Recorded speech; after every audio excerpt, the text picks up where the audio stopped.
We interrupt your regularly scheduled 10-minute testing for an important Election 2022 update. From YCS Niagara, duelists have finally made their selection as to what will be 2022's best deck. From the top cut, a close one. 15 copies of Splight, 1 Exosister, and your 2022 best deck of the format, Tearalament, clocking in at 16 total representatives. We go now live to our on-site reporter, Dew Lestby. It's unprecedented. The closest call in American electoral history. Well, at least since 2000. Incredible. And even though I personally disagree with it, we now must abide wisdom of the Americans. Don't blame me. I voted for Punk. And threw your vote away. Oh, I'm getting word now that Vice President incumbent El Shadal Winda is about to give a speech. We go there now.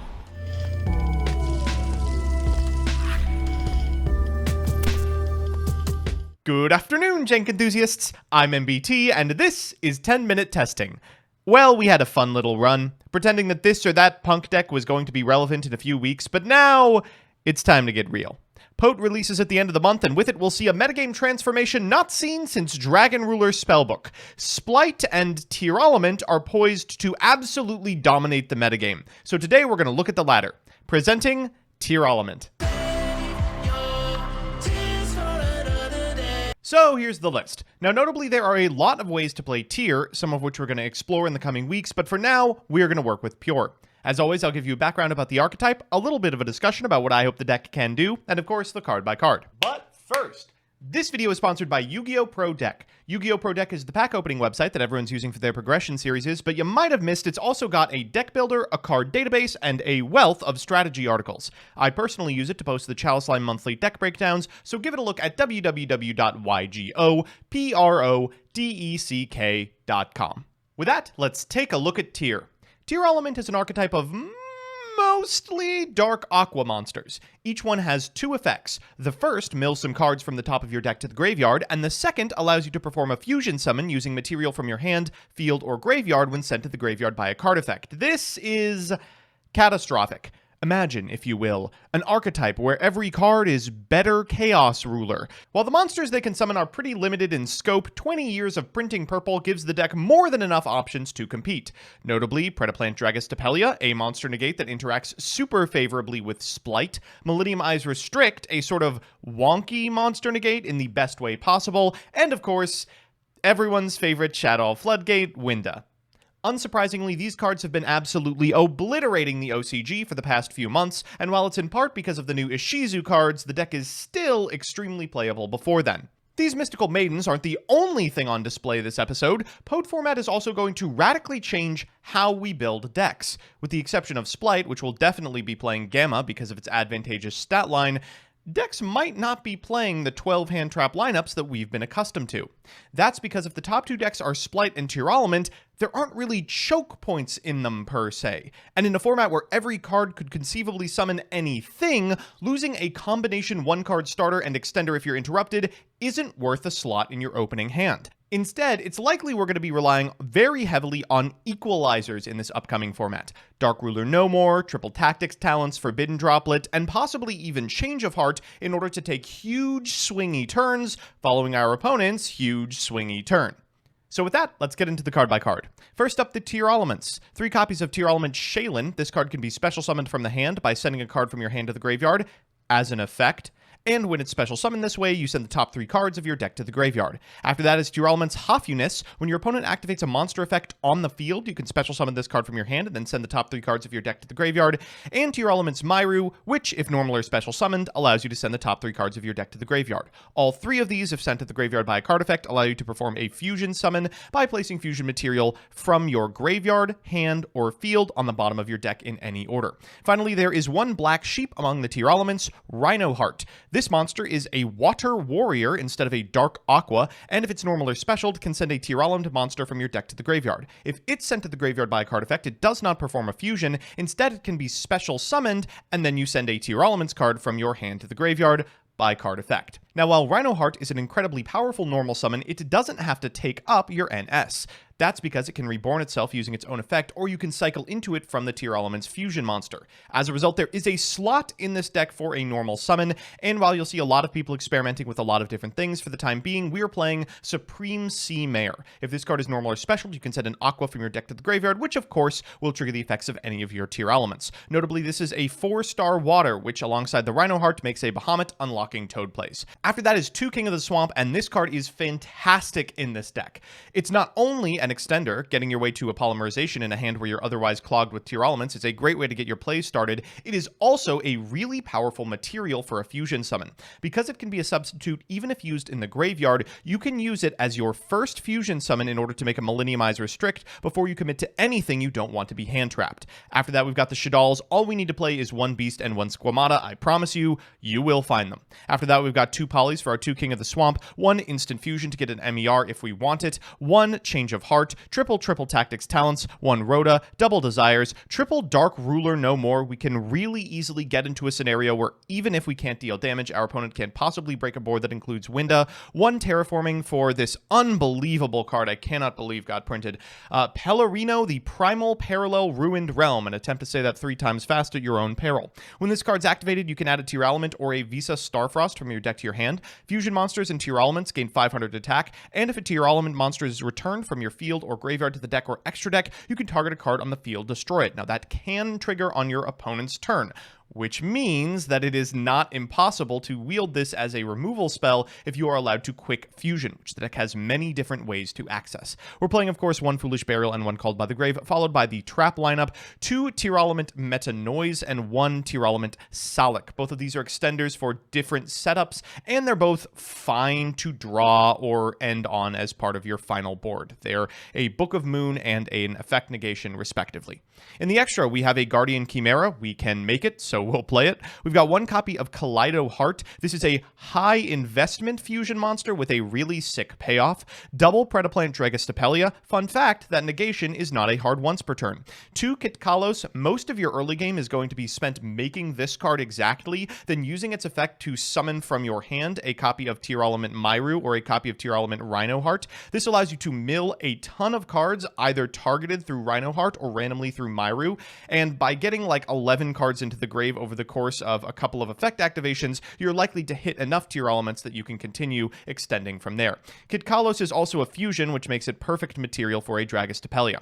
After that, we've of course got the Winda, the Millenniumize Restrict. Entis is a great instant fusion target as well, and then our rank 4s. We've got a Time Thief Redoer, one of the very 4 rank 4s that detaches for effect, meaning if you detach a material from this card in order to trigger its effect, it will trigger as if it was sent to the graveyard by a card effect. It's a way to, on your opponent's turn, trigger the effect of a Tearalament, maybe quick fusion, get a couple of removal spells off your field spell. Of course, if you have a couple of waters on your field, Bahamut Shark into Toad is excellent, and because Time Thief Redoer dodges so much removal, it's not unthinkable to imagine a scenario where you're able to bring it back, in the standby phase attach a material, attack into a defense position monster, and wipe the field with Zeus before committing to anything else. Finally, we've got 1 Dark the Dark Charmer. You do just need to link off random material occasionally, and Evil Twin Trouble Sunny, which is here for a really powerful card in the side deck. Expect to see this card a lot in boards for this reason. So with that, let's jump into the games. Our first match is up against Adagnister. Now you might be asking yourself why we're showcasing this deck, but the card on screen should clue you in. Mathmech Circular opens up a ton of fantastic options for any deck playing Cyberse monsters. Anyway, our opponent won't be able to access those options because we're going first and we have a way to make Winda. We're going to begin with a copy of Shaylin. We're going to send this beast to the graveyard and draw a card. Afterwards, we'll normal summon this copy of Supreme Sea Mare and send, oh, I don't know, maybe a Hophianus. We'll go for Hophianus and then get ourselves a copy of Kitkalos to our side of the field. We'll trigger the effect of the Kitkalos. We don't need to get the monster here because we do have the field spell. So we'll go fetching a Rhino Heart, then activate Kitkalos, targeting itself, summoning the Rhino Heart, and triggering the Kitkalos in graveyard as Chainlink 2 so we can make sure we send the right cards. We hit both a Myru and a Shaylin here, so we're able to summon both a Predaplant Dragostapelia and of course a Winda. With our 1 special summon, we will make ourselves a copy of Redoer, set 2, and pass to our opponent. Our opponent's going to draw for turn, and we'll take the top card of their deck as well. They're going to go for a Small World. They're going to go ahead and grab themselves a Picari. They'll activate the effect, and I mean, I don't really know what they expect to do from this position. Concede, I guess? Our second match is up against Fluon de Rees. This game showcases both the insufficiency of hand traps as well as a potential weakness for Tearalament. We're going first, we're going to begin with the copy of King of the Swamp. Afterwards, we're going to add a Polymerization hand before going for the Shaylin and getting Ash Blossomed. Okay, we will King of the Swamp again to get another Polymerization, normal summon a Rhino Heart, and there's the Infip. So they are down 2 hand traps for absolutely nothing. This does not impede the combo at all. We'll go for Kit Kalos and trigger the effect of the Shaylin as well in order to make a Millenniumizer strict using the King of the Swamp. Afterwards, we'll use the Kit Kalos to cycle into a Myru. That's 8 cards off the top of our deck. We just have to get a little bit lucky, and though these mills aren't fantastic, they're good enough. We will add this copy of Rhino Heart back to hand, draw a card, then Polymerization into a copy of El Shadal Winda, trigger the effect of the Myru, and end on Dragostapelia. That's 2 negates plus the special summon lock against a 4-card hand. Now, unfortunately for us, this board doesn't actually deal with a Fluon de Rees setup. They're going to begin with a copy of Map, revealing this toucan, then normal summoning it, activating Rabina as Chainlink 1. So even if we Dragostapelia, negating their toucan, they can continue to extend. Unfortunately for us, they also have the Advent, so they do get to resolve their first normal to go for Rabina here. Now, I'm not negating the Rabina or the Eaglin because I don't know what portions they still have in their hand. I'll just wait for the big guy. Down comes Ryza, and let's fire off this Millenniumizer Strict in order to take it. Now, they still have their normal, and unfortunately, after firing off the duality, they normal summon this copy of Barrier Statue of the Stormwinds. This is a killer normal because it means we can't special the Shaylin to go for lethal. We're going to have to commit to a normal in Rhino Heart, and that triggers their monster. We will go for the Dragostapelia targeting the Stormwinds, erroneously believing it will negate the effect, but unfortunately, it only negates the activated effects, and as a result, I can't trigger the effect of the Hoffiness that I sent. Our opponent's going to go for the full Fluon de Rees line here, going for the Ryza, but unfortunately for them, we have a Called by the Grave, and they have a second Ryza in their graveyard. We'll negate the effect, but unfortunately, without a way to clear the Ryza, they can just kill us on the crackback. So as you can see, the extremely targeted Tearalament end board tends to fold against decks that go underneath it. Why is the end board so targeted, you ask?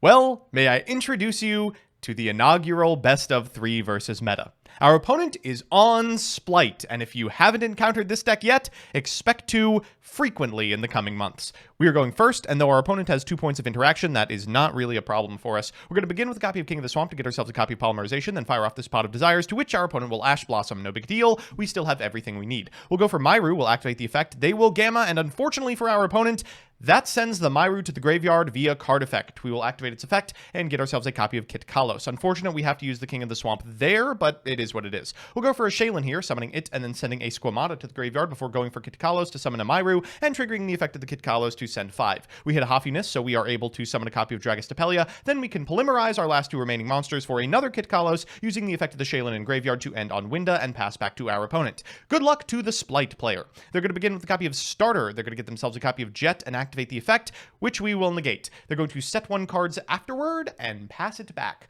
Now, I am absolutely willing to take this as slow as necessary, so we will just clean up a little bit, do a little bit of damage direct, and pass back to our opponent. They draw for turn, and they can't have resources forever. They're going to use their 1 special on Plague Spreader Zombie, set a copy of blue, and pass back to us. Polymerization does not win the game, but I don't want to commit to too much anyway. We'll put them down to 1700. They draw for turn, and it's the card they tucked back with Plague Spreader. They're going to set 1 more. We'll draw for turn and clean this up with a fat Change of Heart off the top.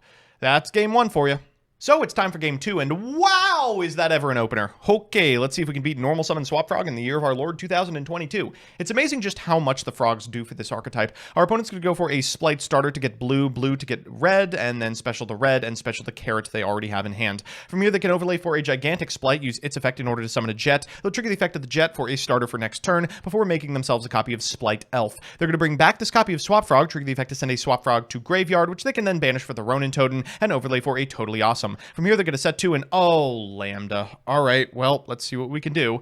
We're going to begin with a copy of the Field Spell, which fetches out the Totally Awesome. I know they have the Lambda, but I feel like I have to call their bluff with the Hoffiness. Unfortunately, they are not bluffing. Okay, that's going to negate that. We afterwards, I suppose, can activate some effects. We'll go for Shaylin. They're going to Splight Starter here to get a copy of red. Afterwards, we are going to mill a couple of cards, and we do get the Rhino Heart, which does force out a monster negation, but they can go Elf here and bring back the Totally Awesome to negate the triple attack that we have lurking in our hand, and unfortunately, there is nothing we can do from this position. They're going to Totally Awesome. We'll go to battle phase, realize we can only attack the dupe anyway, and concede.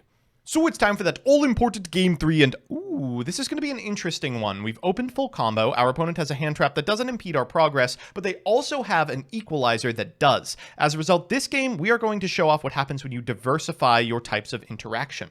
We're going to begin with a copy of, you guessed it, King of the Swamp to get a copy of Polymerization to hand, followed up with the field spell. We'll add a Shaylin to hand before normal summoning a Sea Mare. We're going to send a Hoffiness to the graveyard to get a really early Kitkalos to our side of the field. We'll trigger the effect of the Kitkalos, and then we're going to add from deck to hand the trap card. Now, the problem with this setup is it's really telegraphed. While our opponent might not have a way to deal with the trap card, they know that it's going to be there, so they can jump through a couple of hoops to maybe make it less impactful. We'll go Dragostapelia off of the mills, followed by a Kitkalos, because we do have to end on a Tearalament for the trap to actually do anything, and then finally we will go for a Totally Awesome, setting the trap and passing back to our opponent. They're going to E-Telly, then Chain Droplet. Now here we could fire the trap card, but they could normal summon a Splight and then get them all out of the hand anyway, so I figure it's not worth it.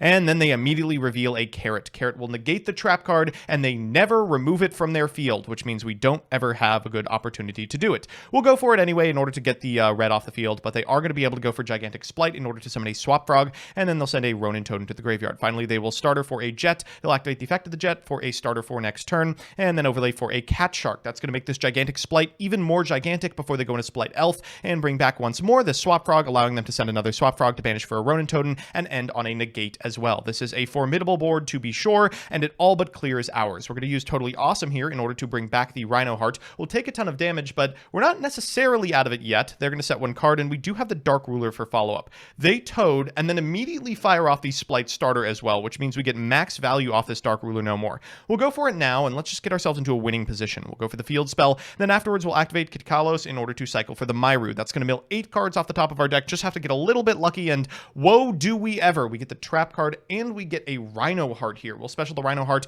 and trigger the effect of the Shaylin as well. That allows us to summon from our extra deck a copy of the one, the only Kaleido Heart. That's going to send the Gigantic Splight and allow us to fusion summon again, and Chain Link 3 send the Elf using the effect of the field spell. We'll end on a Dragostapelia here, normal summon a Rhino Heart, go to the battle phase so we can clear the entire field. So many of these guys have too much defense. They're going to add a Swap Frog from deck to hand, and then in main phase 2 we'll overlay for our remaining rank 4 Time Thief Redoer. We'll take their monster in standby, and we should be able to do this. They're going to go for a Swap Frog, followed up with a Ronin Totem. Afterwards we'll trigger the effect of the Redoer. Because we detached for effect, we can trigger the Rhino Heart. We'll do that, and then pitch a copy of Hoffiness. That allows us to trigger the Hoffiness, and trigger the Kaleido Heart, and trigger the Rhino Heart, which allows us to fusion summon a Winda. Afterwards we can send one of our opponent's monsters, send an additional one with Primal Parallel Realm, and then perform another fusion summon for Millennium Eyes Restrict. Finally, when they go for the Plague Spreader, we'll take it with MER, and we have done it. Oh my goodness. We summoned so many times on our turn that the Time Thief Redoer couldn't even come back. Woof.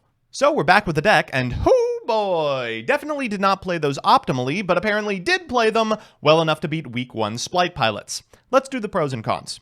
First, the pros. 1, this deck is super rewarding. It's skill intensive for sure, but like the zombie deck we examined last week, it both tests your ability to use all your resources and your ability to keep a running tab on what's still available in the deck. Going gambling at the right time can net you a lot. 2, Winda's insane. This deck's unmatched ability to make it gives it unreal game against the other power player in Pote. And 3, its interaction is very varied. You've got targeted effect negation traps, non-targeting sends, pops, and this weird level/monster negate that is Dragostapelia. And the cons.